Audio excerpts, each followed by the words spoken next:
Boa noite a todos, gente, tudo bem? Hoje vai ser um pouquinho diferente aqui nossa aula sobre as cartas de Paulo.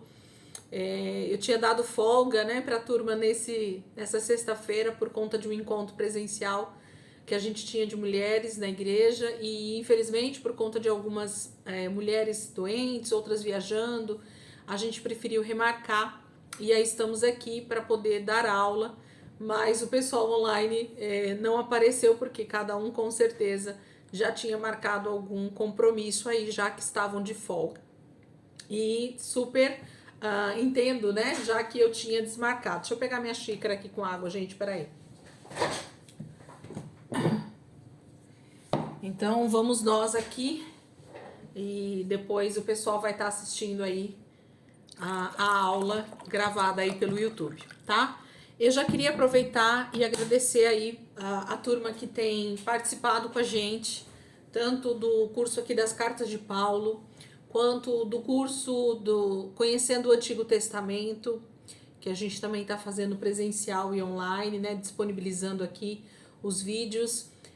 São caseiros meus vídeos, né? Vocês já vão me perdoando aí de antemão, perdoando 70 vezes 7, porque não tem nada profissional, nós não temos equipamento profissional, nós não temos uma equipe que possa nos auxiliar com essa parte. Eu particularmente entendo zero de tecnologia, né? Então eu uso o meu celular da forma mais caseira possível para estar disponibilizando aqui as aulas para vocês. Então quem está comigo aí, quem tem entrado no canal para assistir as aulas, já vai me perdoando, porque o nosso intuito aqui só era registrar aquilo que a gente estava dando em aula para os irmãos da igreja local e ao mesmo tempo acabou atingindo um pouco mais de pessoas do que a gente imaginava, né? Aproveitando aqui, então, que eu tô falando isso, eu queria agradecer vocês que estão se inscrevendo aí no canal, que têm estado aí assistindo as aulas, assistindo os vídeos, né? A leitura bíblica que a gente está fazendo anual, em ordem cronológica, o curso Conhecendo o Antigo Testamento, o estudo das cartas de Paulo, né? E tantos outros que eu tenho aí no canal do YouTube e que vocês podem estar assistindo aí livremente. Já aproveitando, vou pedir para você então, se você está gostando dessas aulas, se você está gostando desse conteúdo do canal, convida um amigo para assistir junto com você, replica os vídeos com pessoas que você ama, né? Pede para as pessoas se inscreverem no canal, porque assim elas vão recebendo as notificações, né? E elas podem então estar acompanhando isso. A leitura bíblica, né, que a gente está lendo ali, é bem interessante para quem nunca leu a Bíblia durante o ano.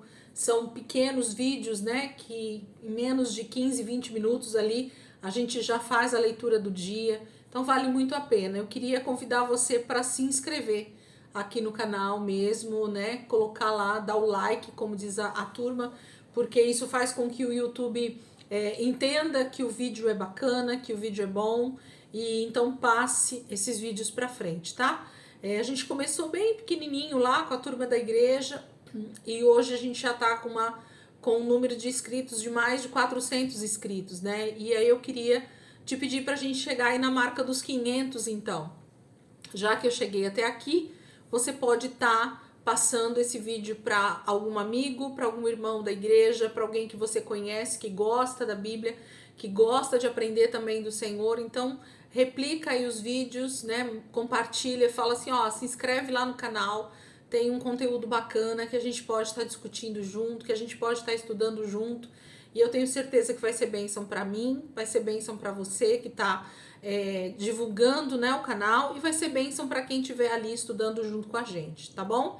Então, das cartas de Paulo, nós estamos chegando aí já nas últimas 3 cartas, né? As 2 cartas de Timóteo, 1º e 2º Timóteo, e Tito. Vão ser essas últimas 3 cartas que a gente vai estar estudando a partir de agora, tá bom? Então vamos lá, gente. A galera que tá comigo já aí desde o começo comigo nas cartas, peguem lá 1º Timóteo, capítulo 1, a gente vai ler o primeiro capítulo e assim sucessivamente vamos ver o que o Senhor prepara aqui para nós hoje, até onde a gente consegue estar caminhando, tá bom? 1º Timóteo, capítulo 1, versículo 1 diz assim: Paulo, apóstolo de Cristo Jesus, por ordem de Deus, nosso Salvador, e de Cristo Jesus, a nossa esperança, a Timóteo, meu verdadeiro filho na fé. Graça, misericórdia e paz da parte de Deus Pai e de Cristo Jesus, o nosso Senhor.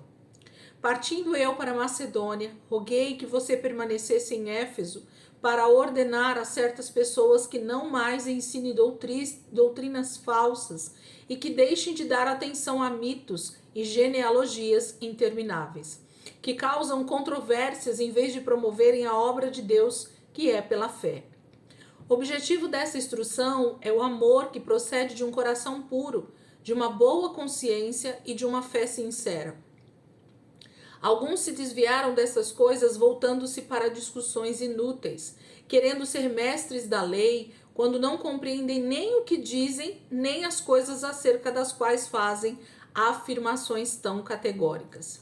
Sabemos que a lei é boa se alguém a usa de maneira adequada. Também sabemos que ela não é feita para os justos, mas para os transgressores e insubordinados, para os ímpios e pecadores, para os profanos e irreverentes, para os que matam pai e mãe, para os homicidas, para os que praticam imoralidade sexual e os homossexuais, para os sequestradores, para os mentirosos e os que juram falsamente, e para todo aquele que se opõe à sã doutrina. Esta sã doutrina se vê no glorioso evangelho que me foi confiado, o evangelho do Deus bendito. Dou graças a Cristo Jesus, nosso Senhor, que me deu forças e me considerou fiel, designando-me para o ministério. A mim que anteriormente fui blasfemo, perseguidor e insolente, mas alcancei misericórdia, porque eu fiz por ignorância e na minha incredulidade. Contudo, a graça de nosso Senhor transbordou sobre mim, com a fé e o amor que estão em Cristo Jesus. Esta afirmação é fiel e digna de toda aceitação. Cristo Jesus veio ao mundo para salvar os pecadores, dos quais eu sou o pior. Mas por isso mesmo alcancei misericórdia, para que em mim, o pior dos pecadores, Cristo Jesus demonstrasse toda a grandeza da sua paciência, usando-me como exemplo para aqueles que nele haveriam de crer para a vida eterna. Ao Rei eterno, o Deus único, imortal e invisível, sejam honra e glória para todo sempre. Amém. Timóteo, meu filho, dou a você esta instrução, segundo as profecias já proferidas a seu respeito, para que, seguindo-as, você combata o bom combate, mantendo a fé e a boa consciência, que alguns rejeitaram e por isso naufragaram na fé. Entre eles estão Himeneu e Alexandre, os quais entreguei a Satanás para que aprendam a não blasfemar. Então, queridos, a gente começa aqui, né, o livro, a carta de Paulo a Timóteo, a esse discípulo tão querido dele, né, esse rapaz que começou a vida com Paulo, filho de provavelmente judeu e gentil, né, pelo que os historiadores dizem. Ele era natural de Listra, era filho de uma judia, né, chamada Eunice, e provavelmente o pai era alguém do Império Romano, né? A mãe era judia, o pai eles não têm a certeza absoluta, mas é alguém que cresceu dentro de fundamentos, mas que precisava ter um encontro com Jesus. Essa foi a vida de Paulo, de Timóteo. E ele tem então esse encontro justamente no momento em que ele tem a vida dele de encontro com Paulo, e Paulo prega esse evangelho, leva Timóteo a entender e compreender a graça dessa salvação. E Timóteo passa a ser um parceiro fiel de ministério junto a Paulo, e por isso Paulo vai falar que ele é seu filho na fé, seu filho tão amado. Paulo tem uma grande estima por Timóteo, justamente por ter ganho ele, né, para Jesus de verdade, mesmo ele tendo nascido num lar com uma mãe judia. Timóteo precisava ter esse encontro com o Senhor, e é Paulo quem vai ser esse instrumento para que isso aconteça, e ele vai se tornar esse discípulo amado, esse servo maravilhoso que a gente vai vendo em todo o Novo Testamento, não só aqui na carta que é direcionada a ele, mas a gente vê o nome de Timóteo praticamente em quase todo o Novo Testamento, onde Paulo vai citando ele nas suas cartas, tá? Então o texto começa dizendo que Paulo, ele é apóstolo de Cristo por ordem de Deus. Então foi o Senhor quem ordenou Paulo, né? Como a gente viu lá em Atos, quando ele tem um encontro com o Senhor no caminho para Damasco, né? Quando ele está indo perseguir os irmãos na cidade de Damasco. E ele então está enviando essa carta a Timóteo, meu verdadeiro filho na fé. Graça, misericórdia e paz da parte do nosso Deus e de Cristo Jesus, o nosso Senhor. Então ele começa introduzindo essa carta com essa grande saudação que a gente ouve sempre hoje em dia, né? Essa saudação de graça e paz, né? Eu gosto muito de falar graça e paz, porque a graça do Senhor vai sendo derramada sobre a nossa vida, a paz que vem do Senhor vai sendo derramada sobre a nossa vida, e Paulo sempre começa suas cartas com esse tipo de saudação, né? Graça, misericórdia e paz da parte de Deus Pai e de Cristo Jesus, o nosso Senhor. Então, ele vai dizendo quem é Pai, quem é Senhor, sobre a vida dele, sobre a vida da igreja, né? E ele diz assim: partindo eu para Macedônia, roguei que você permanecesse em Éfeso para ordenar a certas pessoas que não mais ensinem doutrinas falsas e que deixem de dar atenção a mitos e genealogias intermináveis que causam controvérsias, em vez de promoverem a obra de Deus que é pela fé. Queridos, a grande dificuldade do primeiro século, a gente vem falando isso desde a primeira carta lá em Gálatas. Se vocês lembram dos assuntos talvez principais da maioria das cartas, Gálatas, Coríntios, Tessalonicenses, talvez foi a carta que a gente menos teve problemas, mas o restante das igrejas na Galácia, em Corinto, agora a gente viu Filipenses, Colossenses. Então, assim, a maioria delas tem quase que um mesmo tema, um mesmo fundo, né, de história, que é essa mistura que estava acontecendo entre judeus e gentios, mas essa mistura, ela era proposital, ela era de Deus. Deus estava fazendo isso ao redor do Império Romano. Através da cruz a gente tem essa possibilidade de que gentios e judeus estejam unidos pela fé em Cristo Jesus, sendo salvos, mas tudo isso traz consigo dificuldades. Por quê? Porque judeus, que são muitas vezes extremamente religiosos, extremamente legalistas, transformam a vida de gentios que estão tentando receber a graça e o amor de Deus através da fé num verdadeiro inferno, porque acha-se que ou se torna cristão se convertendo ao judaísmo, ou não se é cristão, porque se Jesus era judeu e se ele tinha os costumes da Torá, então todo cristão precisa ter. Esquecendo que o próprio Senhor Jesus e as próprias escrituras, que lógico eles não tinham, e é por isso que Paulo está enviando essas cartas, e por isso que o ensino no primeiro século é tão maçante, tão forte, porque eles não tinham essa escritura que nós temos na nossa mão hoje. Eles precisam estar enfatizando essa questão da fé e não das obras, né? De que Paulo vai falar sobre a lei aqui, a gente vai entender um pouquinho sobre isso. O que Timóteo estava sendo enviado para fazer era ensine, faça com que os irmãos entendam de que não é olhando para o Velho Testamento que eu recebo Jesus como Senhor e Salvador, mas é recebendo Ele através de uma fé genuína, através de um entendimento de pecado, através de um entendimento de que eu sou pecador e que eu preciso dessa graça, desse favor de Deus para me alcançar, para que eu seja salvo. Então, a igreja no primeiro século, ela precisava ser insistentemente lembrada do sacrifício de cruz, de que não é pelo que eu faço, pela minha bondade, pela minha obra, segundo a Torá, segundo o Velho Testamento, é que eu sou salvo. Não, eu sou salvo porque eu creio na obra redentora de Jesus na cruz. A palavra de Deus me confronta, eu entendo o quanto eu sou pecador, o quanto eu careço realmente dessa graça sendo derramada na minha vida. O Espírito Santo me convence do quão pecador eu sou, como Paulo está dizendo aqui para nós nesse primeiro capítulo, e então eu sou alcançado. Eu creio em Cristo pela fé. Isso é a verdadeira salvação.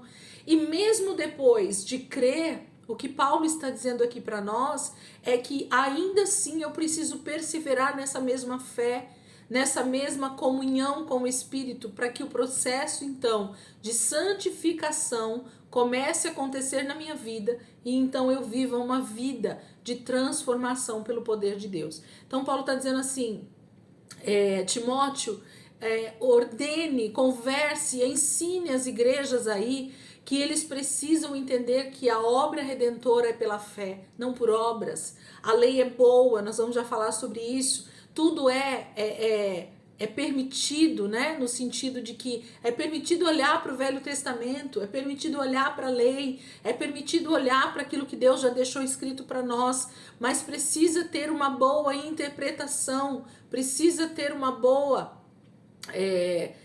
um bom esclarecimento do que a palavra está dizendo, porque se eu pegar a lei como ela realmente é, ou como ela realmente foi para os judeus no Antigo Testamento, eu volto para trás. A cruz de Cristo se torna algo desnecessário, porque se eu vou obedecer a Deus através da lei, então eu não preciso da cruz, eu não preciso da graça. É isso que ele está falando. E com certeza esses irmãos ficavam discutindo o Velho Testamento, ficavam lendo, ele está falando de genealogias intermináveis. Gente, se tem uma pessoa que gosta do Velho Testamento, e quem está comigo aqui há mais tempo sabe disso, sou eu.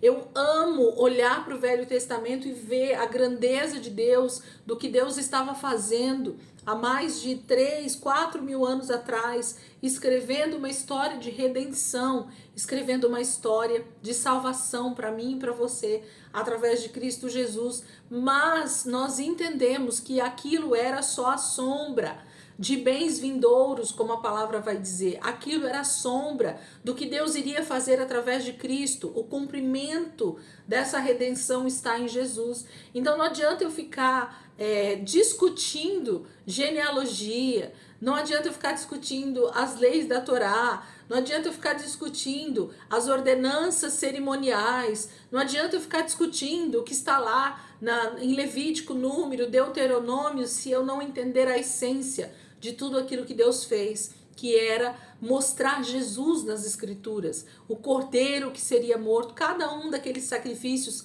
tinha Jesus inserido naquilo. O Velho Testamento aponta diretamente para Cristo. E é isso que a gente precisa entender. Então o que Paulo está dizendo é, meus irmãos, não percam tempo, não percam, não façam desses momentos de mesa, de comunhão, um lugar de discussão desnecessária, de ficar olhando para as leis de forma a querer praticar tudo isso novamente. Isso não é o Evangelho. O Evangelho é uma vida prática de santificação para Deus. E aí Paulo vai dizer no versículo 5, o objetivo dessa instrução é o amor que procede de um coração puro, de uma boa consciência e de uma vida sincera. Então, o intuito do Evangelho é o amor mútuo, né? É o amor entre irmãos, é o olhar para o meu próximo e ver o quanto ele é precioso para Deus, assim como eu sou preciosa. E é por isso que nós vamos vivendo em comunidade, que nós vamos vivendo em comunhão. E Paulo então está alertando Timóteo a que ele faça isso, ser entendido nas igrejas aonde ele está sendo enviado, que ele possa ser um bom mordomo do Evangelho de Cristo, ensinando, exortando a igreja do Senhor a que faça tudo de forma muito objetiva, prática no seu dia a dia entre irmãos. Ele diz no versículo 6, alguns se desviaram dessas coisas, voltando-se para discussões inúteis. Então, como ele falou, se não me engano, na carta aos Gálatas, ou em 1 Coríntios, se não me engano, ele fala, vocês começaram pela fé. Vocês não eram pecadores? Vocês não estavam tudo mortos espiritualmente? Sim. Se vocês estavam mortos espiritualmente e foram salvos pela fé, porque creram em Cristo Jesus, por que vocês acham que agora, depois de salvos pela fé, vocês vão continuar sendo salvos pelas obras. É inútil, entende? Se Cristo, quando nós éramos pecadores, nos alcançou através da fé, sem mérito nenhum, eu não precisei ficar boazinha para depois ser salva, por que eu acho que depois que eu já estou salva, que eu creio em Jesus, que eu aceito Jesus como Senhor e Salvador da minha vida, a partir desse momento eu agora preciso ser alguém legalista? Que eu preciso olhar para a lei e obedecer a lei à risca, e é por isso que eu vou ser salvo, e é por isso que eu vou ser santificado. É inútil, gente, porque as pessoas elas vão para Cristo, reconhecendo o pecado delas, reconhecendo o que Jesus fez na cruz por elas, mas depois que elas estão ali dentro de uma comunidade, de uma igreja, dentro de um espaço coletivo com os irmãos, eu começo a olhar para aquele que eu acho que é mais pecador do que eu, e eu começo a me achar mais santo do que ele, e eu acabo começando a querer colocar um peso sobre a vida daquele meu irmão que nem eu consigo carregar. Aí passa a ser novamente a tribo dos fariseus, né? A igreja passa a ficar também setorizada por aqueles que já se acham santos, por aqueles que são meio santos e por aqueles que são pecadores. Então a gente começa a fatiar de novo a igreja, sendo que o corpo de Cristo é um só. Se o corpo de Cristo, nós já falamos isso diversas vezes aqui ao longo dos estudos da carta de Paulo, porque Paulo fala muito sobre isso, sobre o corpo de Cristo, sobre entender o papel do corpo, sobre saber que nós fazemos parte desse corpo. Então, nós somos um só, não é diante de Deus, esse corpo não tem pessoas menos ou mais, estamos todos num mesmo corpo, sendo então ajudantes, sendo auxiliadores uns dos outros para esse crescimento acontecer, para essa fé amadurecer. É isso que nós acabamos de ler semana passada e retrasada a respeito de Filipenses, né? Então é uma carta que fala muito sobre isso também. Então ele fala: alguns se desviaram dessas coisas, voltando-se para discussões inúteis. Eles começam a discutir a lei, eles começam a discutir costumes, eles começam a discutir tradições. Por quê? Porque eu acho que eu já estou salvo. Se eu já estou salvo, agora eu acho que você é pecador. E para você ser santo que nem eu, então agora você tem que fazer um monte de coisas. É isso que a gente faz com as pessoas depois que a gente já está dentro. Quando a gente ainda é pecador, a gente carece da graça e é salvo pela graça. Mas depois que a gente está dentro, a gente acha que as pessoas, elas precisam sim se sacrificar de alguma maneira para serem salvos. Já que nós não nos sacrificamos, quem sabe alguém se sacrifique, né? Inútil. Querendo ser mestres da lei, quando não compreendem nem o que dizem, nem as coisas acerca das quais fazem afirmações tão categóricas. Gente, se tem uma coisa que ao longo desses 2000 anos de igreja nós tivemos muitos problemas, é a respeito de teólogos ou irmãos que se acham teólogos e por causa disso colocam peso sobre a igreja de Cristo com as suas afirmações categóricas. É isso e ponto final. Se não for assim, vai todo mundo para o inferno. Se não for assim, não pode participar da ceia do Senhor. Se não for assim, não é de Cristo. Então, as afirmações categóricas, elas levam essas pessoas a serem juízes da igreja. O que nós mais temos dentro do corpo de Cristo são julgadores, são pessoas que estão prontas a julgar segundo as suas próprias convicções, sendo que muitas vezes essa pessoa nem estudar a palavra, ela não estuda, nem buscar realmente entendimento do contexto histórico ou de tudo aquilo que a palavra realmente é. Ela não é sozinha em si mesma. Se tem uma coisa que a gente geralmente erra muito a respeito dos nossos estudos, é focar somente na Bíblia. Porque nós temos história encurtida nisso, nós temos outras nações encurtidas dentro da Bíblia, nós temos outras culturas encurtidas dentro da Bíblia. Então, se nós não abrirmos espaço para que o Espírito Santo nos auxilie dentro de todo esse contexto, a gente começa a pegar textos, tirar ele fora do contexto e criar um pretexto. E aí a gente vai criando um monte de doutrinas e tradições humanas e religiosidade e de novo colocando o povo debaixo de uma escravidão segundo os princípios que nós acreditamos. e a igreja tem sido massacrada nesses últimos 2000 anos por causa disso. Paulo está dizendo isso aqui para Timóteo no primeiro século. Isso aqui nós estamos falando do ano 62, 64 depois de Cristo. Está muito recente. A igreja praticamente acabou de nascer. Essas igrejas estão caminhando quase que como bebês espirituais e os líderes estão massacrando, estão colocando peso, assim como os fariseus faziam na época com os judeus e com as pessoas que estavam ali ao redor deles. Para que uma pessoa pudesse se converter ao judaísmo, ela tinha que passar por tantas e tantas provas e situações que ela geralmente não se achava digna e por isso ela não ouvia falar do Senhor.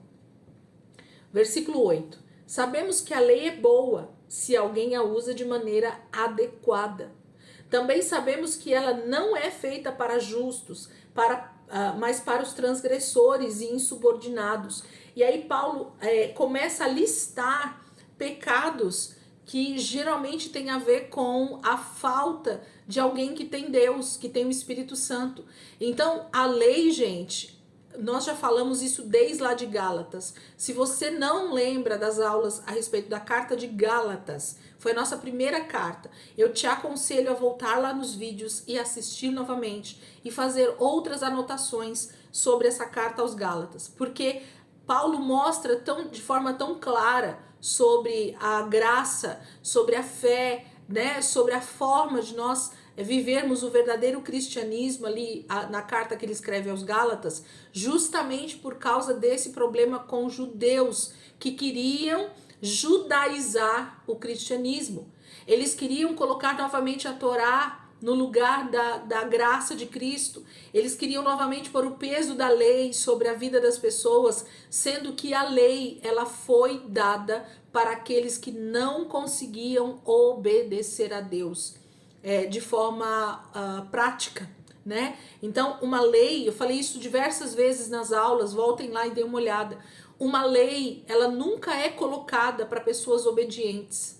A lei só é dada, isso em todos os aspectos que você possa pensar. Por exemplo, a lei de trânsito. As pessoas infringem tanto uma situação que é obrigado o Estado colocar uma lei para punir as pessoas que praticarem aquilo.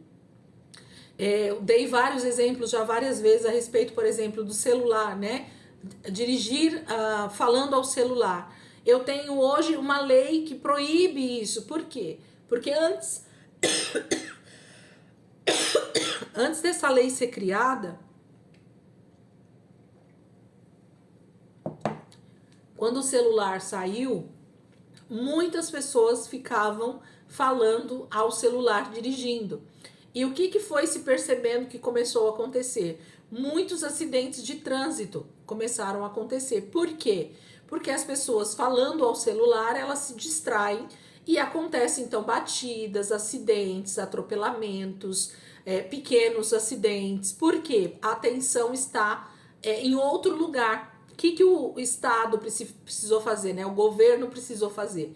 O poder legislativo, né, que cria as leis. Cria-se uma lei de trânsito que proíbe a pessoa falar ao telefone enquanto está dirigindo. Essa lei é para as pessoas que obedecem? Não. A lei ela serve para as pessoas que desobedecem. Porque as que obedecem nem precisam se preocupar com a lei, certo?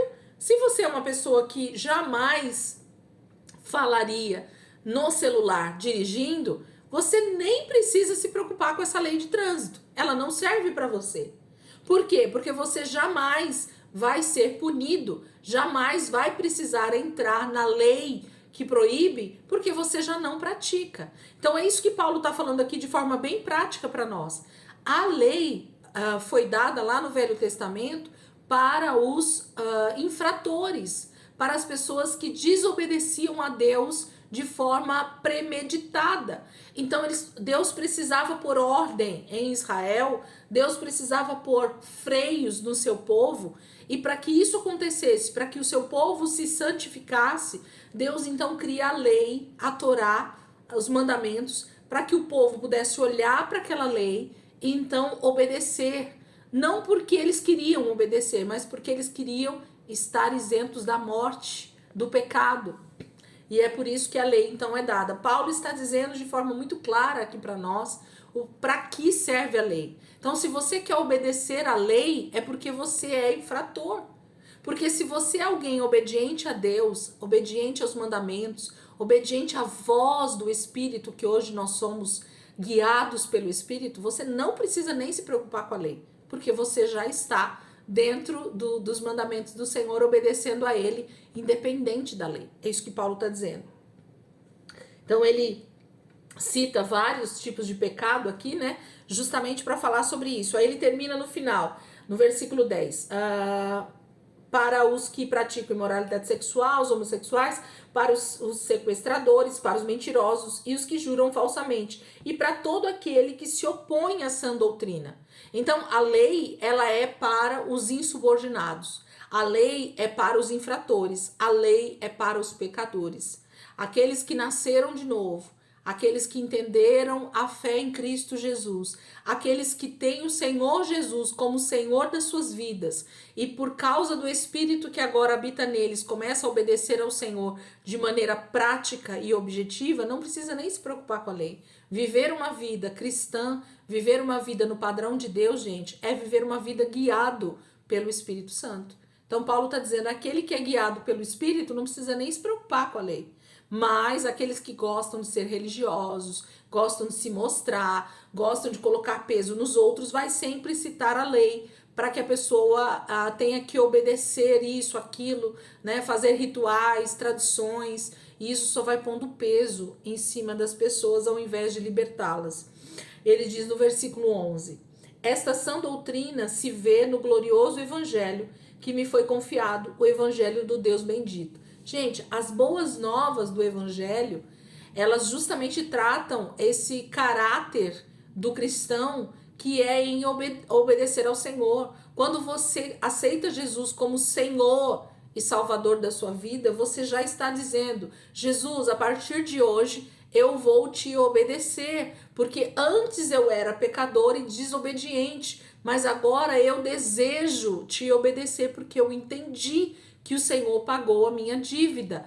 Eu agora tenho um outro Senhor sobre a minha vida, que não é mais o Deus deste mundo, mas é o Senhor Todo-Poderoso. E eu começo a obedecer em amor.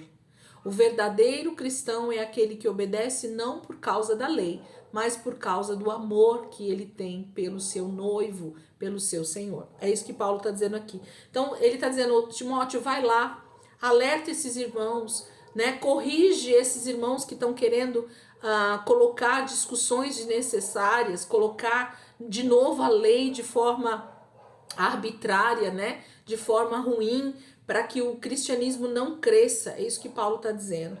Versículo 12. Dou graças a Cristo Jesus, nosso Senhor, que me deu forças e me considerou fiel, designando-me para o ministério. A mim, que anteriormente fui blasfemo, perseguidor, insolente, mas alcancei misericórdia, porque eu fiz por ignorância e não por incredulidade. Contudo, a graça de nosso Senhor transbordou sobre mim, com a fé e o amor que estão em Cristo Jesus.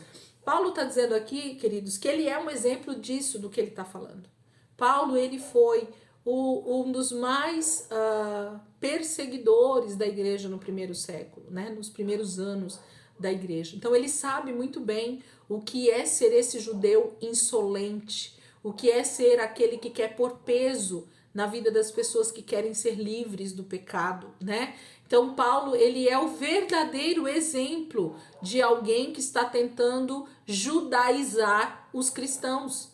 Está tentando enfiar o judaísmo dentro do cristianismo, está tentando pôr peso da lei em cima da graça. E então só depois desse encontro genuíno com o Senhor é que Paulo entende de que tudo isso já foi consumado em Cristo Jesus. Por isso que ele é tão enfático em pedir que se corrija isso dentro da igreja, para tirar esse peso, para tirar esse fardo do corpo de Cristo. Então ele está pedindo para Timóteo para ser esse que vai falar em nome dele para as igrejas por onde ele passar, onde ele for enviado. Ele diz no versículo 15, esta afirmação é fiel e digna de toda aceitação. Qual afirmação? é esta: Cristo Jesus veio ao mundo para salvar os pecadores, dos quais eu sou o pior. Gente, o evangelho, o verdadeiro evangelho, é aquele que está trazendo uma boa notícia para as pessoas. Então, se você está pregando um evangelho que não está trazendo uma boa notícia com quem você está conversando, se a notícia que você está trazendo para a pessoa a respeito de Jesus não é uma boa notícia, qual é a boa notícia? De que ele sofreu por causa dos meus pecados, ele pagou a dívida que era minha e sua, ele fez todo o trabalho ruim, difícil, pesado por mim e por vocês. Agora nós só precisamos obedecer em amor. O caminho de ser o verdadeiro cristão é o caminho da obediência, de ser a semelhança de Jesus em obediência. Porque a parte difícil ele já fez por mim e por você, que é essa questão do sacrifício, que é o pagamento da dívida, que eu e você não podíamos. Então a boa notícia é essa. Então a boa notícia é: você não precisa ter nenhum tipo de sacrifício por causa do seu pecado. A sua dívida foi paga. Porém, a partir de agora nós temos um Senhor a quem nós devemos servir, porque ele nos comprou com alto preço. E em amor eu vou obedecê-lo. Então essa é a boa notícia do evangelho. Cristo Jesus veio ao mundo para salvar os pecadores. Ele quis me salvar quando ainda eu era pecadora.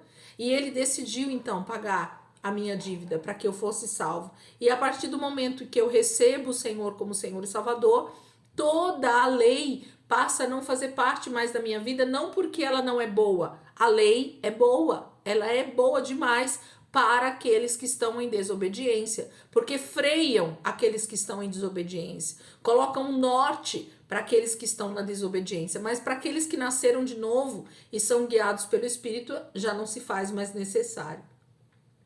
Versículo 16: mas por isso mesmo alcancei misericórdia, para que em mim, o pior dos pecadores, Cristo Jesus demonstrasse toda a grandeza da sua paciência, usando-me como exemplo para aqueles que nele haveriam de crer para a vida eterna. Como é bom ser, né, um exemplo de alguém que foi alcançado pela misericórdia de Deus. Quando nós nos achamos santos demais para que Deus nos alcance, nós não entendemos o nosso estado de pecado, né? Muitas pessoas não alcançam a salvação porque elas se acham santas, porque elas não se acham pecadoras, porque elas não se acham negligentes, porque elas não se acham fora do padrão de Deus. Elas acham que a vida delas está dentro do padrão de normalidade. Quantas pessoas acham que todo tipo de pecado é normal? Quantas pessoas agem debaixo de pecado achando normal, achando natural? É natural fazer sexo antes do casamento. É natural ter mais de um homem na sua vida. É natural ter mais de uma mulher. É natural deixar os meus filhos terem namoradas fora da época. É normal deixar os meus filhos dormirem com a namorada na cama deles e ter relações sexuais. É normal, é normal, é normal. E o pecado passa a ser normal. E Paulo está dizendo assim: eu sou exemplo de alguém que foi alcançado pela graça porque eu era muito pecador e eu sei dos meus pecados. Então eu posso ser essa carta viva que ele fala, né? Eu posso ser esse exemplo prático de alguém que estava enfiado no pecado, estava debaixo de lama mesmo de pecado, mas o Senhor me alcançou com toda a paciência. Deus é longânimo, Deus é paciente conosco, gente, porque senão ele já teria destruído toda a humanidade se não fosse pela longanimidade do Senhor. Aí ele diz no versículo 17, ao Rei Eterno, ele quase que dá um louvor para Deus aqui, né? Ao Rei Eterno, o Deus único, imortal, invisível, sejam honra e glória para todos sempre. Amém. Vocês conhecem aquele louvor? É exatamente isso aqui, né? Ao Rei Eterno, imortal, invisível, mas real, a Ele ministramos o louvor. Coroamos a Ti, ó Rei Jesus,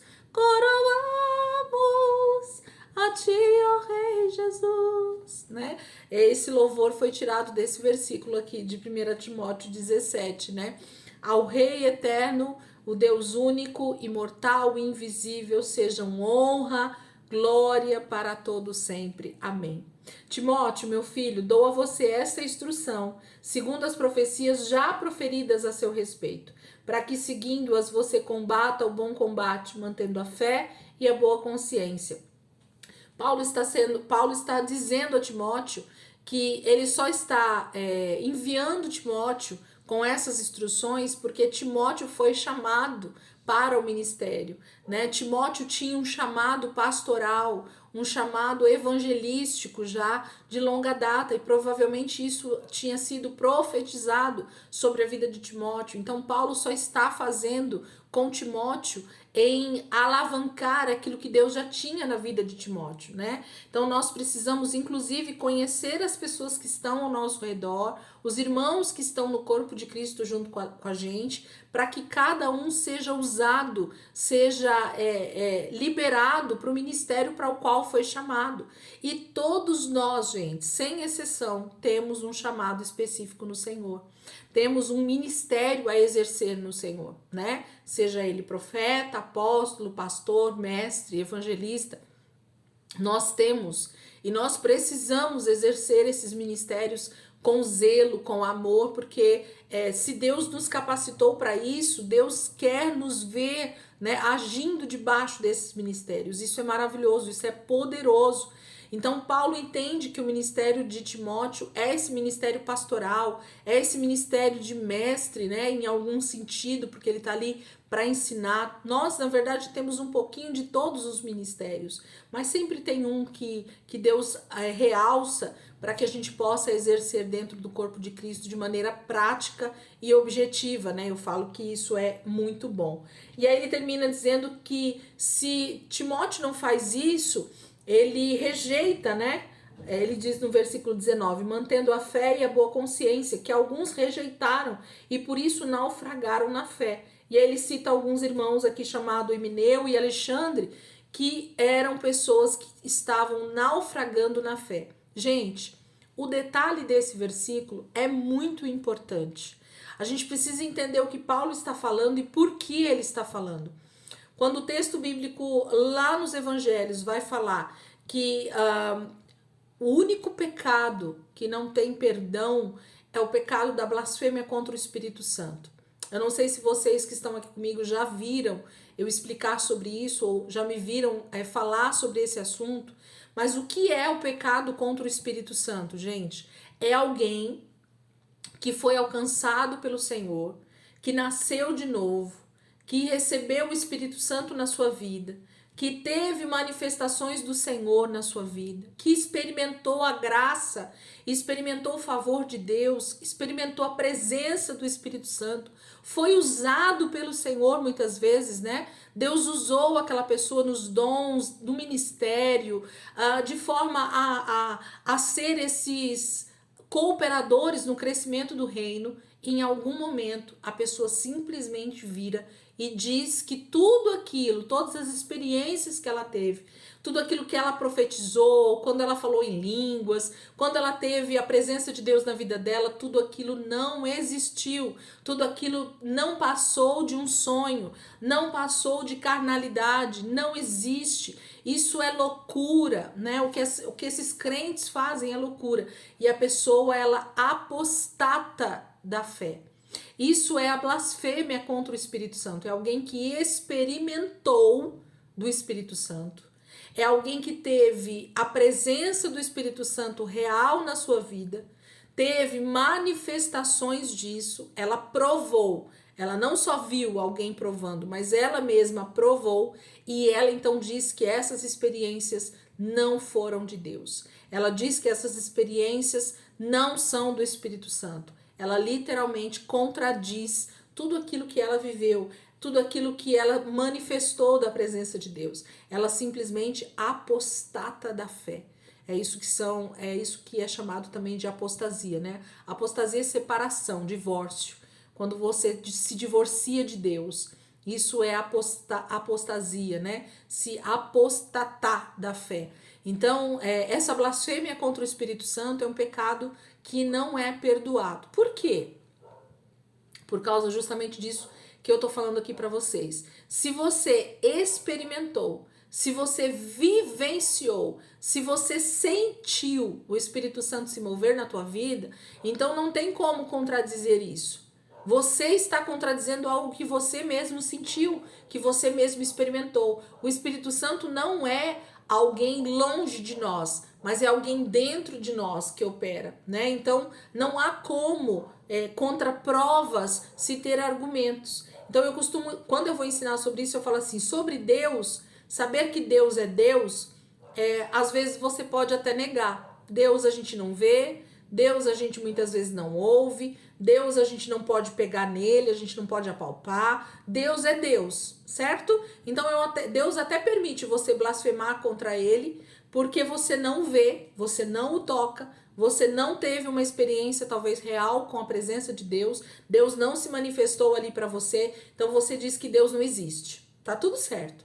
Deus não tem problema com isso, ok? Porque realmente é uma coisa fora do seu corpo, fora do teu espírito, fora de uma situação pessoal. Contra Jesus também, porque Jesus como filho, como carne, viveu há mais de 2000 anos atrás. Eu não estive com ele, eu não o toquei, eu não peguei na mão dele, eu não deitei do lado dele, eu não estive perto dele onde ele estava pregando, eu não comi a ceia com Jesus, eu não ouvi a voz de Jesus. Então dizer que Jesus não existe, que ele foi só uma história que alguém contou, tá tudo certo, você realmente não esteve com Jesus, você realmente não se manifestou ali onde ele estava, você não era nascida naquele tempo, então tudo bem, dizer que Jesus não existiu, você realmente não teve uma experiência pessoal com ele. Agora, o Espírito Santo não.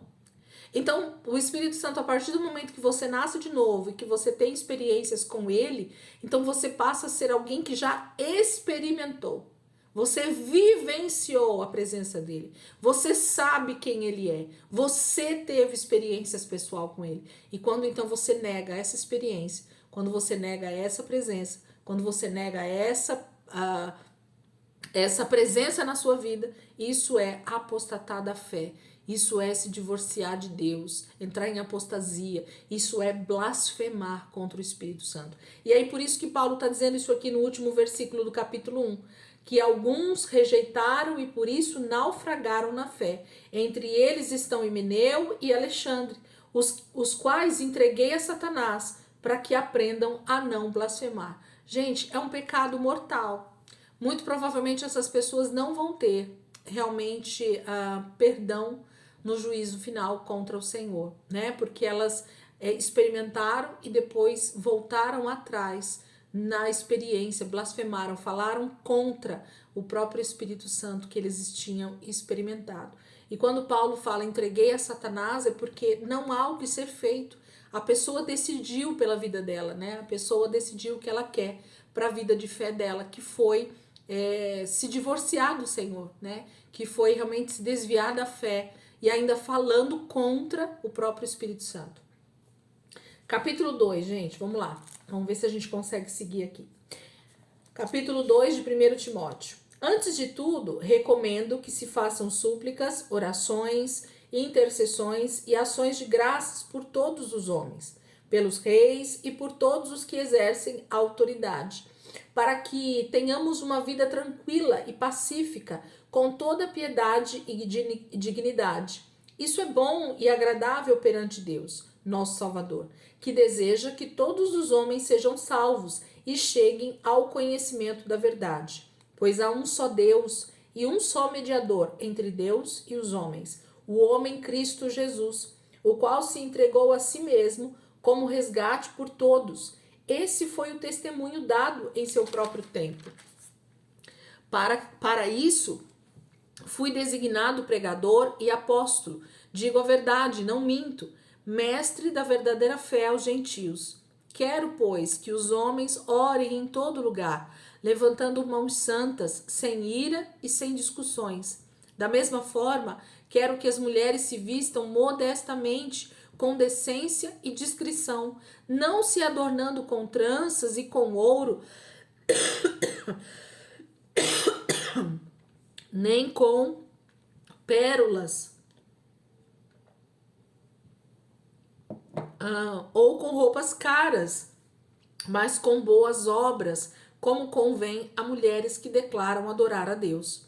A mulher deve aprender em silêncio, com toda sujeição. Não permito que a mulher ensine, nem que tenha autoridade sobre o homem. Esteja, porém, em silêncio, porque primeiro foi formado Adão e depois Eva. E Adão não foi enganado, mas sim a mulher que, tendo sido enganada, se tornou transgressora. Entretanto, a mulher será salva, dando à luz filhos, se permanecer na fé, no amor e na santidade, com bom senso. Gente, capítulo 2 está falando acerca de adoração, acerca da forma como nós devemos nos portar como igreja, como corpo de Cristo. E o texto começa falando a respeito dessa questão de em tudo nós darmos graças ao Senhor, né? Antes de tudo, recomendo que se façam súplicas, orações, intercessões e ações de graças por todos os homens, principalmente pelos reis e por todos os que exercem autoridade. Por quê? Porque isso é agradável, porque isso vai fazer a gente ter uma vida tranquila. Gente, a intercessão, a oração, as súplicas são o caminho do cristão andar no seu dia a dia, caminhar como igreja, como cristãos nessa terra. A nossa posição como igreja é justamente trazer o céu para a terra, é trazer uma realidade espiritual para o natural, é trazer uma realidade daquilo que Deus deseja como reino para essa terra. E o nosso papel, então, é estar sempre em posição de súplica, oração e intercessão. Por todos, mas principalmente pelas autoridades. Por quê, gente? Paulo entendia, e é isso que ele está instruindo Timóteo, a respeito da igreja se colocar no papel que ela tem, que é o papel de redenção, que é o papel de redimir uma terra que está totalmente pervertida por costumes, tradições, pelo pecado, pelas práticas imorais. Então, se a igreja não se põe na posição correta, que é essa intercessora, que é essa pessoa que está ali se colocando na brecha, como os pentecostais usam esse termo, em favor da humanidade, nós vamos querer ser os justiceiros dessa época. Nós vamos querer ser os juízes dessa época, e esse não é o nosso papel. Jesus, ele veio para salvar pecadores. Paulo já afirmou lá em cima. Esse foi o papel de Jesus nessa terra, né? Vir, cumprir o seu ministério, cumprir toda a lei, mostrar que é possível viver uma vida de santidade em meio a uma corrupção terrena, em meio a um pecado total sobre a terra, em meio a uma sociedade caída, em meio a um reino estabelecido por Satanás. Então Jesus veio, cumpriu toda a lei, segundo a palavra diz, né? Ele mostrou para nós que é possível viver em carne e osso, mas ser santo, ser obediente a Deus, foi isso que Jesus fez. Então ele paga o preço pelo meu pecado, pelo seu pecado, sendo esse cordeiro sem pecado, e ele nos deixa um legado, ele nos deixa uma missão de sermos semelhantes a ele, de sermos filhos de Deus, assim como ele foi filho de Deus. Como assim? Sendo a imagem e semelhança do nosso Pai, tendo todo o caráter de Deus, tendo toda a maneira de viver de Deus, tendo toda a submissão e a autoridade de Deus. Então a igreja precisa se colocar nessa posição de venha o teu reino, seja feita a tua vontade, assim na terra como já é no céu. Já tem uma realidade espiritual acontecendo. O reino de Deus é uma realidade no céu. E o que nós, então, como cristãos, devemos fazer é trazer essa realidade para a terra. Como assim, Elisângela? A minha vida como pessoa, como mãe, como empresária, como filha, como esposa, ela precisa demonstrar o caráter de Deus, sendo submissa, sendo modesta, como a palavra vai dizer, sendo uma pessoa que intercede pelo meu irmão que está indo para o inferno, seja uma pessoa que não tem ansiedade por coisas futuras, porque eu sei que todas as coisas já foram preparadas pelo meu Pai. Então, a nossa vida, gente, ordinária, muito tem se usado, né, esses termos hoje, para nos ensinar algumas coisas que talvez ficaram perdidas no meio do caminho, que é essa vida ordinária. O que é uma vida ordinária? Uma vida ordinária é uma vida normal, do meu dia a dia. O que é uma vida ordinária no meu caso, Elisângela? Eu tenho uma casa com filhos para cuidar, eu tenho meu marido, eu tenho a empresa onde eu trabalho, eu sou aqui professora de escola bíblica, eu sou irmã em Cristo lá no Corpo de Cristo como diaconisa. Então, eu sou filha, né? Eu sou sobrinha das minhas tias, dos meus tios. A minha vida do meu cotidiano, eu lavo roupa, eu lavo louça, eu, né, limpo casa, nem tanto hoje em dia, graças a Deus, com ajudante, mas percebe que a minha vida, eu vou ao banco, eu vou no mercado, eu faço minha neta dormir, todas essas coisas são a nossa vida ordinária, o nosso dia a dia, a nossa maneira de viver. E é nessa vida ordinária que Cristo quer ser glorificado. Então, quando eu cuido bem da minha casa, quando eu cuido bem da minha neta, quando eu cuido bem dos meus filhos, quando eu administro bem a empresa que Deus me deu, quando eu sou uma patroa justa nos meus pagamentos, quando eu sou uma pessoa idônea, né, de não negligenciar as leis, quando eu estou agindo de forma cristã na minha vida ordinária, eu estou demonstrando Jesus para essa terra. E é isso que a igreja tem o papel de fazer. Jesus de maneira nenhuma quis criar uma subversão, quis criar uma revolução no seu tempo. Porque ele poderia, ele era santo, ok? Não, mas ele decidiu mostrar na vida ordinária, no seu dia a dia, como era ser filho de Deus. E talvez esse é o grande problema da igreja nos nossos dias. Não conseguir demonstrar o caráter de Cristo, o caráter de Deus para uma humanidade caída, como é ser cristão de verdade. Por quê? Porque muitas vezes nós estamos nos misturando. Não está havendo diferença entre aqueles que são da luz e aqueles que são das trevas, entre aqueles que são sal e aqueles que são sem sal, entre aqueles que são luz e aqueles que não têm a luz. Está tudo misturado. Hoje a gente não consegue ter um real discernimento do cristão, do não cristão. Hoje a gente não consegue ver realmente uma mulher que seja vista como cristã e uma mulher que não seja cristã, que não tenha princípios bíblicos. Tudo está se misturando. E Paulo está dizendo a mesma coisa no primeiro século. É por isso que ele está falando aqui, porque as igrejas a qual ele está enviando Timóteo tinham muito dessa questão da mistura, né? Das religiões daquela época, da tradição daquela época, dos costumes do Império Romano, das culturas gregas, né? O culto aos deuses gregos eram os principais cultos daquela época. Então você imagina uma igreja misturada com tudo isso, ou se colocava um verdadeiro fundamento que era Cristo, para que algo fosse construído de forma sólida e visível, a igreja fosse vista da melhor forma possível, ou seria impossível. E Paulo então começa isso aqui dizendo para nós qual é a nossa maneira de viver como cristãos, para que nós possamos mostrar o verdadeiro cristianismo. Vou ler de novo. Antes de tudo, recomendo que se façam súplicas, orações, intercessões e ações de graça por todos os homens, pelos reis e por todos os que exercem autoridade.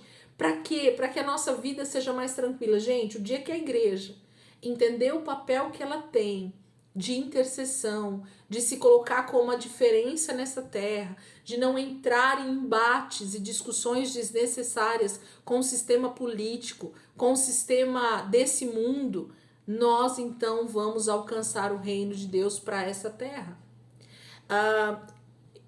Eu tenho uma impressão de que a igreja só não avançou como ela deveria avançar nesses 2000 anos e realmente ganhou o mundo para Cristo, porque a igreja se misturou ao longo desses 2000 anos com o sistema desse mundo. E aí não se vê a diferença entre cristãos e não cristãos. A minha fala não denuncia o pecado, porque eu muitas vezes estou dentro do pecado. Eu estou dentro daquilo que é profano, daquilo que é impuro. Eu estou rodeado por essas pessoas e eu não faço a minha voz ser ouvida de santidade, porque eu não quero levantar uma bandeira que muitas vezes me exclua da sociedade. Não, eu quero ser como eles para ser aceita como eles. Mas Cristo não foi aceito no seu tempo justamente por demonstrar o caráter de Cristo. E andar debaixo do caráter de Cristo é andar na contramão, sempre. Mas se nós nos colocarmos como igreja, nós vamos estar em orações, súplicas, intercessões, ações de graças pelas autoridades, pelos nossos governos, pelo nosso presidente da República ou pelos presidentes de outros países, e assim a terra vai sendo melhor governada. Israel teve exemplo disso, né? Quem está comigo nas leituras tá vendo lá Israel debaixo de decadência. Por quê? Porque reis ou pessoas daquele momento da história que não se submeteram ao Senhor, e por isso a nação sofre, e por isso o povo sofre, e por isso a maldição na terra. Então Paulo está dizendo, vamos mudar essa situação. Ele está ensinando isso no primeiro século, e até hoje a igreja não aprendeu. Para que tenhamos uma vida tranquila e pacífica, com toda piedade e dignidade. Isso é bom e agradável perante Deus, nosso Salvador, que deseja que todos os homens sejam salvos e cheguem ao conhecimento da verdade. Gente, como é que as pessoas vão conhecer a verdade? Através da igreja. E nós só vamos conseguir isso através do bom perfume de Cristo, do bom exemplo de cristianismo, da boa maneira de viver, da maneira correta de viver, da maneira diferente de ser cristão e de não se misturarmos então com a cultura desse mundo, com os prazeres desse mundo, com a contracultura desse mundo, né? Com a maneira de viver desse mundo. O cristão precisa aprender isso. E ele continua dizendo, igual ele disse lá aos Filipenses, porque há um só Deus e um só mediador entre Deus e os homens, o homem Cristo Jesus, o qual se entregou a si mesmo como resgate por todos. Ele deseja a salvação de toda a humanidade. Ele não quer que ninguém se perca. E para isso, a paciência e a longanimidade de Deus tem sido grande sobre a humanidade. E nós temos o dever, então, de ser esses participantes nesse ministério da reconciliação. Nós já lemos isso também. Esse foi o testemunho dado em seu próprio tempo. Jesus mostrou tudo isso, né? Para isso eu fui designado pregador e apóstolo. Digo a verdade, não minto. Mestre da verdade e fé aos gentios. Então a gente já sabe que o ministério de Paulo foi esse, né? Mostrar Jesus ao mundo grego, mostrar Jesus ao mundo romano, Jesus a essa humanidade nesse tempo de Paulo. E agora é nosso papel. Foi entregue o bastão, né? Paulo estava passando esse bastão para Timóteo, e Timóteo passou o bastão para o seu discípulo, e o seu discípulo foi passando para frente, e o evangelho chegou até nós. Então alguém testemunhou desse evangelho para nós em algum momento e nós fomos salvos.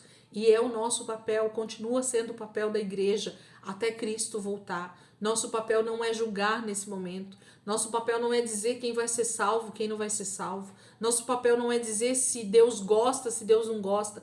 Nosso papel é pregar essas boas notícias de que Jesus veio e já pagou essa dívida e o amor dele por nós é infinito, mas eu preciso reconhecer. Então, é dessa forma. Aí Paulo começa a falar a respeito novamente dessas mulheres desse tempo. Gente, conhecer o contexto cultural desse momento da história faz toda a diferença, porque a gente olha com um olhar um pouco mais claro para o texto bíblico, né? Paulo está falando para uma época, para um público, para uma igreja que estava vivendo no primeiro século, mas que muito desse ensino ele se encaixa em todos esses 2000 anos, mas existia um contexto cultural. Por isso que Paulo está dizendo, da mesma forma, quero que as mulheres se vistam modestamente, com decência e discrição, não se adornando com tranças e com ouro, nem com pérolas ou roupas caras, mas com boas obras, como convém a mulheres que declaram adorar a Deus. Gente, era tanto sincretismo. O que é sincretismo, Elisângela? Sincretismo é mistura.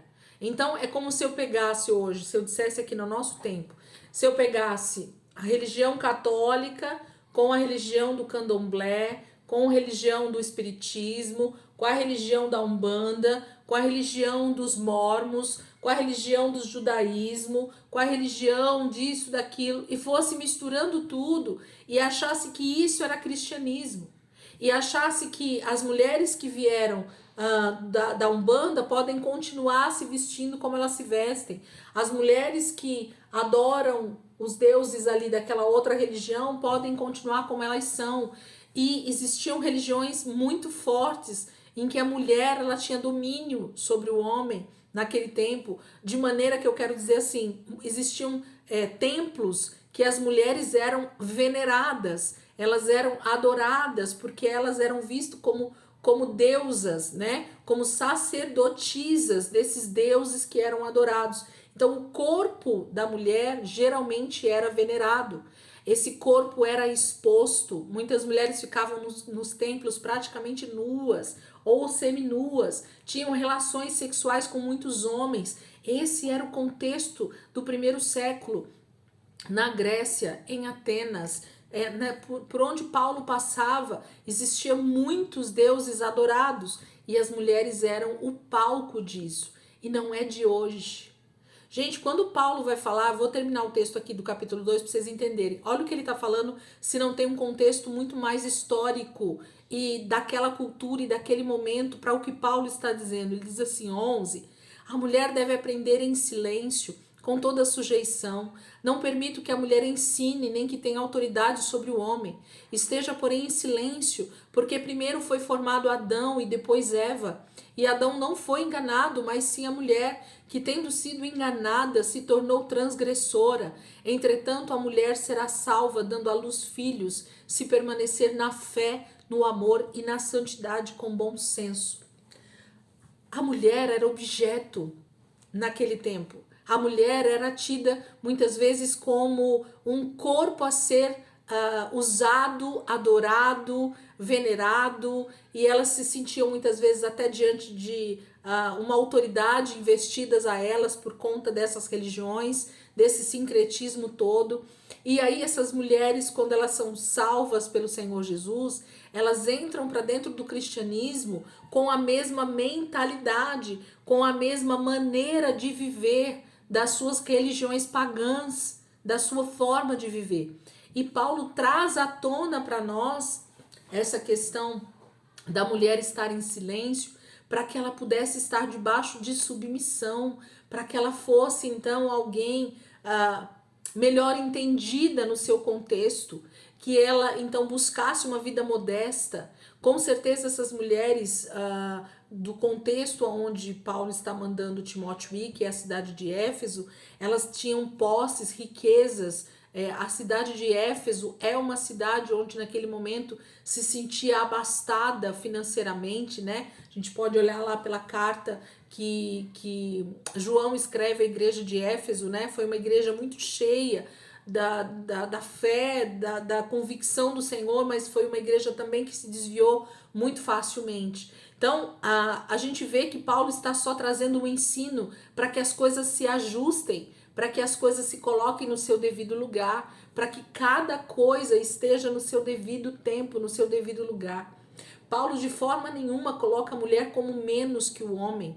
Ele não quer calar a mulher no sentido literal da sua palavra, mas ele quer que a igreja se ajuste debaixo de submissão a Cristo, as esposas debaixo de submissão aos seus maridos. Imaginem mulheres que estão acabando de se converter, que são tidas como prostitutas cultuais dentro dos seus templos, que nem marido tem. Se essas mulheres vêm para o cristianismo e elas simplesmente querem tomar conta dos cultos, das reuniões, dos ensinos. É impossível, gente, que haja uma ordem dentro de tudo isso no primeiro século se fosse dessa maneira. Paulo está trazendo a ordem para o culto em que Deus está sendo então ministrado, Deus está sendo ensinado, Deus está sendo adorado. Então a gente precisa contextualizar para entender. Eu olho para essa passagem e vejo ele olhando para o Éden, né, onde toda a criação foi feita de forma perfeita e absoluta, e Deus deixou realmente o homem para governar. O homem tem uma posição de governo, de proteção da mulher, de provisão, né? O dia que a mulher entender o papel que ela realmente tem de ajudadora idônea, de alguém que vai ser provida pelo seu marido, que vai ser protegida pelo seu marido, que vai ser alguém que está debaixo ali desse cuidado que Deus tem através da vida do homem, nós vamos ser mulheres muito mais felizes. Mas a mulher quer tomar uma posição de poder, de autoridade que não foi dado a ela, e por isso ela sofre. E por isso ela não consegue se sujeitar, e por isso ela acha que ela tem que falar, ela tem que ter autoridade. E Paulo está dizendo: tenham cuidado, a mulher seja modesta na sua maneira de vestir. Essas mulheres com certeza estavam tentando trazer, né, a sua forma de se vestir para dentro do cristianismo, e a gente tem muito isso hoje, gente, não é diferente. A moda do nosso tempo tem tentado entrar dentro das igrejas. As mulheres se esquecem que elas são servas de Deus, que elas não são, que elas são templos do Espírito Santo e não carne a ser vendida, né, dentro de um açougue. Então as mulheres se vestem de maneira totalmente errada dentro do contexto igreja e acham que a moda desse mundo é a moda que deve ser colocada dentro das igrejas também. É disso que Paulo está falando. Quando a gente olha para o contexto histórico, a gente percebe isso, mas isso cabe no século I, nos séculos que se seguiram, e hoje nós estamos no século XXI e as mulheres não conseguiram entender esse texto, onde elas precisam estar com descrição, decência, não se adornando para serem vistas no sentido de adoradas ou de veneradas pelos homens, ou muitas vezes até cobiçadas, né, pelos homens, mas que ela seja modesta na sua forma de agir. Tenha o marido como realmente esse cabeça sobre a sua vida, com essa proteção, provisão. A gente poderia falar horas aqui sobre a questão das mulheres, porque Paulo, ele parece ser machista, mas quando a gente vai olhar o zelo que Paulo está dizendo, o zelo de Deus para com a vida das mulheres, nós seríamos muito mais felizes. Eu consigo hoje compreender muito mais o que Deus está fazendo, porque eu estou aqui ensinando para vocês, mas eu sei que a posição que eu tenho aqui de professora, eu não posso trazer fundamentos apostólicos, eu não posso trazer doutrinas que estejam totalmente fora da palavra de Deus, se dizendo conhecedora da verdade, porque os fundamentos já foram colocados pelo Senhor Jesus e pelos apóstolos. Então a mulher está aqui para auxiliar, para ser realmente essa auxiliadora idônea, inclusive dentro do corpo de Cristo. Jesus usou muito as mulheres. Então Paulo de maneira nenhuma está sendo machista, ele está cuidando, zelando pelo corpo de Cristo, em especial pelas mulheres. Paulo realmente tinha um zelo pelo corpo de Cristo e em especial pelas mulheres, ok? Vamos para o capítulo 3, dá tempo da gente entrar aqui. Capítulo 3. Gente, se vocês depois ficarem com dúvidas sobre algum dos versículos, vocês podem estar chamando lá no grupo do WhatsApp, ou vocês que estão aqui só no vídeo, podem escrever nos comentários aí, tirar alguma dúvida, tá bom? A gente está aqui à disposição sempre para estar auxiliando. Capítulo 3. Esta afirmação é digna de confiança. Se alguém deseja ser bispo, deseja uma nobre função. É necessário, pois, que o bispo seja irrepreensível, marido de uma só mulher, moderado, sensato, respeitável, hospitaleiro e apto para ensinar. Não deve ser apegado ao vinho, nem violento, mas sim amável, pacífico e não apegado ao dinheiro. Ele deve governar bem a sua própria família, tendo os filhos sujeito a ele com toda dignidade. Pois, se alguém não sabe governar a sua própria família, como poderá cuidar da igreja de Deus? Não pode ser recém-convertido para que não se ensoberbeça e caia na mesma condenação em que caiu o diabo. Também deve ter boa reputação perante os de fora, para que não caia em descrédito nem na cilada do diabo. Os diáconos, igualmente, devem ser dignos, homens de palavra, não amigos de muito vinho, nem de lucros desonestos. Devem apegar-se ao mistério da fé, com a consciência limpa, devem ser primeiramente experimentados, depois, se não houver nada contra eles, que atuem como diáconos. As mulheres, igualmente, sejam dignas, não caluniadoras, mas sóbrias e confiáveis em tudo. O diácono deve ser marido de uma só mulher e governar bem seus filhos e sua própria casa. Os que servirem bem alcançarão uma excelente posição e grande determinação na fé em Cristo Jesus. Escrevo estas coisas, embora espero ir vê-lo em breve. Mas se eu demorar, saiba como as pessoas devem comportar-se na casa de Deus, que é a igreja do Deus vivo, coluna e fundamento da verdade. Não há dúvida de que é grande o mistério da piedade. Deus foi manifesto em corpo, justificado no Espírito, visto pelos anjos, pregado entre as nações, crido no mundo e recebido na glória. Capítulo 3 é basicamente um manual que Paulo está dando para Timóteo de como ele deve separar os bispos e os diáconos. Então, se eu quero ter, uma descrição de como deve ser um homem para ser consagrado a bispo dentro da igreja ou a diácono, eu posso recorrer a esse texto de 1 Timóteo capítulo 3. Por quê? Porque ele vai dar uma descrição de como essa pessoa deve ser vista na sociedade, na sua casa e também na igreja. Então vamos começar aqui pelo bispo, O que é a palavra bispo, gente? Bispo nada mais é do que um encarregado de outros pastores, de outras pessoas. Então a palavra bispo é encarregado. É como se eu tivesse uma empresa e dentro da empresa a gente tem hierarquias,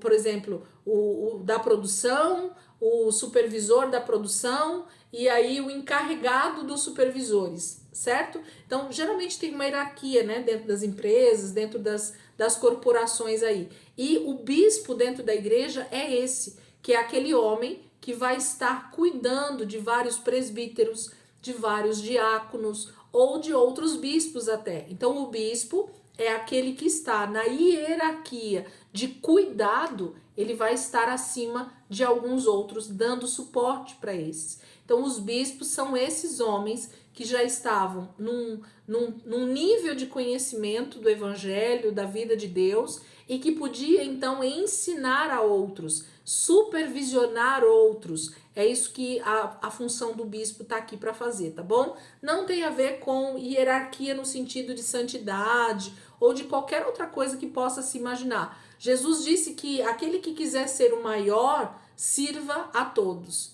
Então, esse princípio que Jesus nos ensinou, ele é muito negligenciado, principalmente nos nossos dias, Em que quanto mais a pessoa vai crescendo nessa hierarquia eclesiástica, mais ela vai se tornando arrogante e ela acha que ela não tem que servir os outros. Mas é o contrário, No evangelho de Cristo, isso é o contrário. Então, os bispos seriam aqueles homens que estavam muito mais maduros espiritualmente na sua vida com Deus e então podiam ser suporte para aqueles que estavam começando ou para aqueles que já estavam também numa caminhada um pouco maior, mas que precisavam desse ensino, desse suporte. Reparem o que ele diz aqui, Esta afirmação é digna de confiança. Qual afirmação? Essa que ele vai fazer é digna de confiança. O que Paulo está dizendo é digno de confiança. Se alguém deseja ser bispo, ser encarregado de outros, deseja uma nobre função. Você quer cuidar de outras pessoas?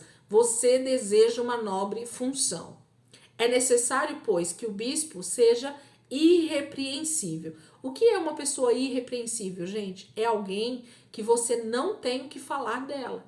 É alguém que você não acha realmente defeitos. Vamos falar dessa forma para a gente poder entender. Você não acha situações para falar mal daquela pessoa. Você não acha situações que possam prendê-la em alguma situação de vergonha, né? Então, é alguém irrepreensível. Não há o que repreender nessa pessoa. Ela já entendeu o papel dela como cristão. Marido de uma só mulher. Então, para a cultura da época, Paulo está dizendo assim: esse homem precisa ser íntegro. Ele precisa ter um casamento com uma só mulher, um casamento sólido, um casamento amparado nos princípios da própria palavra de Deus, ok? Marido de uma só mulher. Esse homem não deveria ter várias esposas. Era a cultura grega, cultura romana. Muitas vezes o homem ter um harém, muitas mulheres, né? Então esse bispo, ele teria que ser irrepreensível, um homem temente a Deus na sua forma de viver como família, principalmente como família, é isso que ele vai dizer aqui. Então, marido de uma só mulher, moderado. O que é uma pessoa moderada, gente? Sem muitos exageros, nem para cima e nem para baixo, né? Nem querendo ser pobre demais, né? Como alguns pregam aí que tem que ser. Não, tem que ser miserável para ser crente de verdade. Não pode ter dinheiro nenhum, porque senão o dinheiro vai fazer você pecar. Mas também não pode ser rico demais, que é o que ele vai falar, né? Olha só o que ele vai dizer: moderado, sensato, respeitável, hospitaleiro. Gente, respeitável é alguém que as pessoas respeitam demais, olham para a pessoa e respeitam a pessoa que ela é. Hospitaleiro é alguém que tem prazer em realmente estar para aquele contexto da época, principalmente, mas a igreja precisava ter esse princípio. É alguém que a casa está aberta para receber pessoas que o Senhor deseja levar ali, para que você possa cuidar de vidas, né? Se você está apto a ser um bispo na igreja, você precisa estar cuidando de pessoas. E cuidar de pessoas é ter uma porta de casa sempre aberta, porque pessoas demandam tempo, pessoas demandam cuidado. E se você não está disposto a abrir a sua porta para cuidar de vidas, então não se coloque nessa posição de ser um bispo, de ser alguém com um cargo como esse, porque ele precisa ser também hospitaleiro, apto para ensinar. Para mim, esse aqui é um dos principais pontos.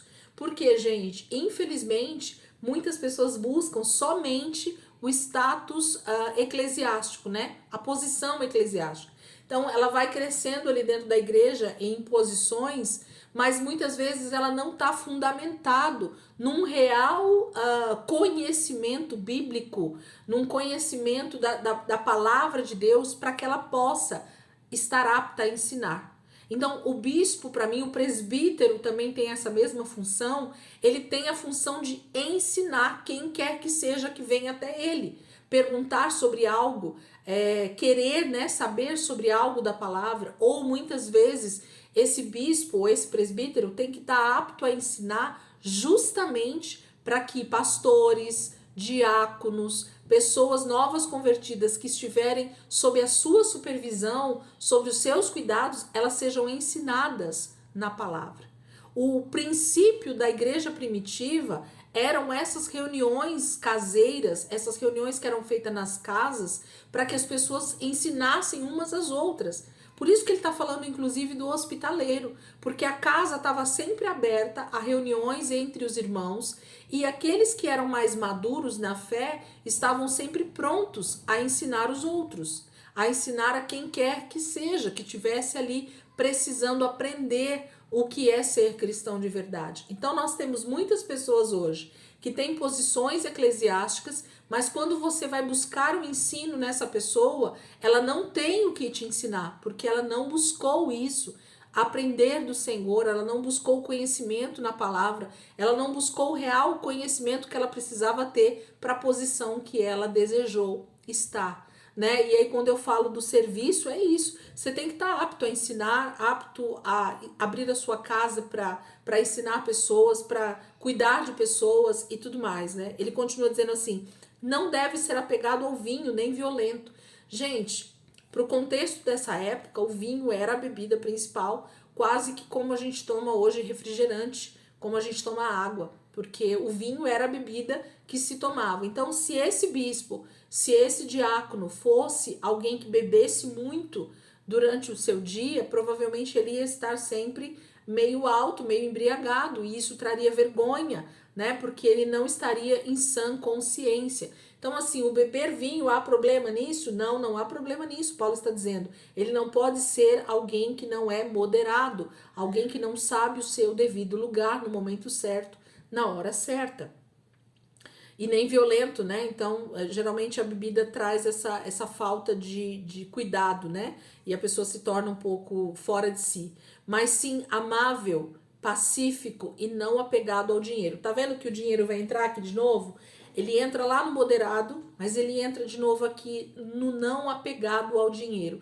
Os extremos, gente, é que são perigosos, tá? Os extremos é que geralmente são perigosos. Então, a vida cristã não é uma vida de miséria, de pobreza, de extrema carência financeira, tá? Porque nós podemos trabalhar, nós podemos ter o nosso sustento, nós podemos ser pessoas produtivas, independente dos cargos eclesiásticos que a gente tenha, tá? Então, Paulo vai nos ensinar a trabalhar, né? Aqui, quem não trabalhe não coma, Paulo vai dizer. Por quê? Porque a gente precisa ser produtivo na vida, a gente precisa estar produzindo. Mas eu não posso usar também só esse meu lado da produção para desejar mais e o dinheiro se tornar o meu Deus, porque eu passo a não cumprir o chamado que Deus me chamou para justamente estar trabalhando, estar produzindo mais e isso me fazendo refém do meu trabalho. Porque eu quero sempre mais, porque eu quero mais posses, porque eu quero mais posição, porque eu quero mais status, porque eu quero mais coisas, mais luxo, e isso vai me tirando do propósito, né? Então, a moderação ou o equilíbrio, eles precisam ser a base daquele que deseja ser um bispo. Então, se você deseja ser alguém que está supervisionando alguém, se você deseja ser alguém que está auxiliando no corpo de Cristo aqueles que estão chegando ou aqueles que estão sendo formados, você você está buscando uma nobre função. Deus tem prazer nisso, ok? Mas eu preciso ser uma pessoa que se encaixa dentro desse padrão para que eu principalmente seja alguém irrepreensível. As pessoas não tenham o que falar de mim, porque é o que ele vai dizer, ó. Ele deve governar bem a sua própria família, tendo os filhos sujeitos a ele. O que é sujeição, gente? É a família unida, né? Debaixo de um mesmo propósito, os filhos obedientes aos pais, os pais sem irritar os seus filhos, como Paulo pediu, né, na sua carta. Então, a gente precisa entender que há uma posição de cada um no seu devido lugar, com responsabilidades mútuas. Então, a família desse bispo precisa ser uma família modelo. Isso quer dizer que precisa ser perfeita? Não! Mas eu preciso ter a minha família debaixo de sujeição, debaixo de cuidado, debaixo de zelo, debaixo de exemplo de cristianismo mesmo. É disso que está se falando. A perfeição ela não é possível nessa terra, mas há um lugar de sujeição, de controle, né, de cristianismo vivido na prática que vai fazer com que essa família seja exemplo realmente, porque é a família que faz com que a sociedade encare a igreja como algo diferente. Lembra quando Paulo começa a falar aqui? Antes de tudo, recomendo que se façam súplicas, orações e intercessões e ações de graça por todos os homens, pelos reis e por todos os que exercem autoridade, para que tenhamos uma vida tranquila e pacífica, com toda a piedade e dignidade. Isso é bom e agradável perante Deus, nosso Senhor e Salvador. Porque através dessa vida de exemplo para a sociedade, nós vamos alcançando outras pessoas para Cristo. Na minha opinião, muito pessoal, gente, o evangelho só não avança como deveria avançar em salvação, porque eu e você ainda não temos sido o verdadeiro exemplo de cristãos para esse mundo caído. E aí, como eles não veem a imagem e semelhança de Deus em nós, eles não conseguem reconhecer Cristo em nós, então essas pessoas não conseguem ser confrontadas no seu pecado, porque nós estamos misturados. Tem hora que você está em santidade, mas tem hora que você está no mesmo pecado das pessoas desse mundo. Tem hora que você tá lá se dizendo crente, mas daqui a pouco você tá atacando o seu próprio irmão nas redes sociais. E isso se mistura e o mundo não consegue ver Cristo em nós. Por quê? Porque há sempre um paradoxo. Uma hora você tá falando de santidade, outra hora você tá sendo juiz das pessoas. Uma hora você tá se dizendo cristão, outra hora você tá no meio das mesmas atividades pecaminosas desse mundo. E aí as coisas não fluem como deveriam. E as pessoas não vão ver esse exemplo. Para a gente terminar aqui a aula de hoje, gente. Então ele diz, ele deve governar bem a sua própria família, tendo os filhos sujeitos a ele com toda a dignidade. Pois se alguém não sabe governar a sua própria família, como poderá cuidar da igreja de Deus? Né? Então ele está falando que não há como, né? Você ser irrepreensível se a sua família está mal governada, se sua casa está uma verdadeira bagunça, se os seus filhos não estão sujeitos a você, se eles não querem ser cristãos como você porque a sua maneira de viver é totalmente contrária ao que a palavra de Deus diz, se você não sabe cuidar bem da sua família, é impossível que você consiga cuidar bem das coisas de Deus, porque o princípio do cristianismo é a família. Deus criou no início, no Éden, uma família. E essa família era para ser o exemplo para toda a terra. Então, essa família, como família, era para refletir a glória de Deus, porque Deus vive em família, Pai, Filho e Espírito Santo. Eles são essa trindade poderosa que já vive em comunhão. E nós precisamos aprender a viver em comunhão. Para nós terminarmos só sobre o bispo, e semana que vem a gente começa aqui nos diáconos. Não pode ser recém-convertido, para que não se ensoberbeça e caia na mesma condenação em que caiu o diabo. Então, na verdade, gente, uma pessoa imatura, quando é dada autoridade para ela, ela tem a tendência de se ensoberbecer. E é por isso que um novo convertido jamais deve ser colocado para governar a igreja. Jamais deve ser colocado para governar o corpo de Cristo. Por quê? Porque ele não tem maturidade suficiente para entender a posição de autoridade dele. Para nós crescermos em autoridade, nós precisamos aprender o que é estar submissos uns aos outros. E isso só acontece com o crescimento espiritual aos poucos. Um neófito, como Paulo diz nas suas cartas, que é no mínimo 3 anos, né, para uma pessoa deixar de ser neófita, ela precisa estar muito bem alicerçada nesse leite espiritual para que ela comece a crescer e assim, criando uma maturidade, ela possa sim exercer um cargo de autoridade no corpo de Cristo, cuidando de outras pessoas. Então a gente tem pessoas muitas vezes também imaturas, cuidando de vidas, e isso faz com que ela fique soberba, ache que ela é alguma coisa sobre aquelas pessoas e começa a machucar. Nós temos uma igreja muito ferida, né? Uma igreja, o corpo de Cristo, muito ferido porque pessoas imaturas estão cuidando de outras pessoas. E por causa disso, elas acham que elas têm autoridade sobre aquelas pessoas e fazem então do corpo de Cristo como se fosse uma empresa, como se fosse o seu lugar, né, de governo. 7. Também deve ter boa reputação perante os de fora, para que não caia em descrédito nem na cilada do diabo. Gente, uma pessoa para ser um bispo, Paulo está dizendo, se ele não for bem visto pela sociedade, ele não deve ser um bispo. Por quê? Porque ele vai estar exercendo um cargo de autoridade sobre outras pessoas, e se ele tiver uma má reputação na sociedade, fora do contexto da igreja, isso vai trazer também descrédito para o corpo de Cristo.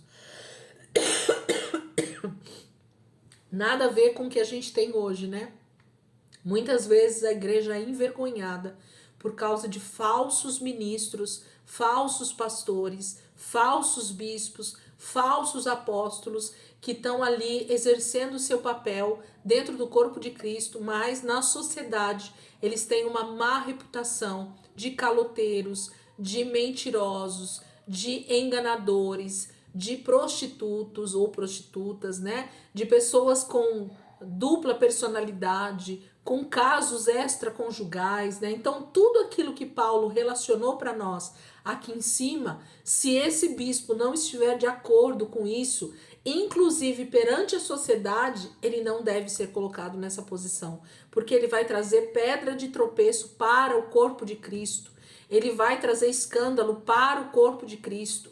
Então, o zelo pela igreja precisa ser cada vez maior, para que a gente então não seja envergonhado como corpo de Cristo, para que Cristo não seja envergonhado e para que o reino de Deus também cresça. Porque quando eu tenho pessoas com credibilidade dentro do corpo de Cristo, é muito mais fácil de se pregar o evangelho, porque essa pessoa é irrepreensível, então ela pode estar ali pregando uma vida de santidade, uma vida de transformação, e as pessoas vão dar ouvidos para ela. Talvez o maior problema dentro do tempo de Jesus com as religiões dos fariseus, dos saduceus, né, eram justamente isso.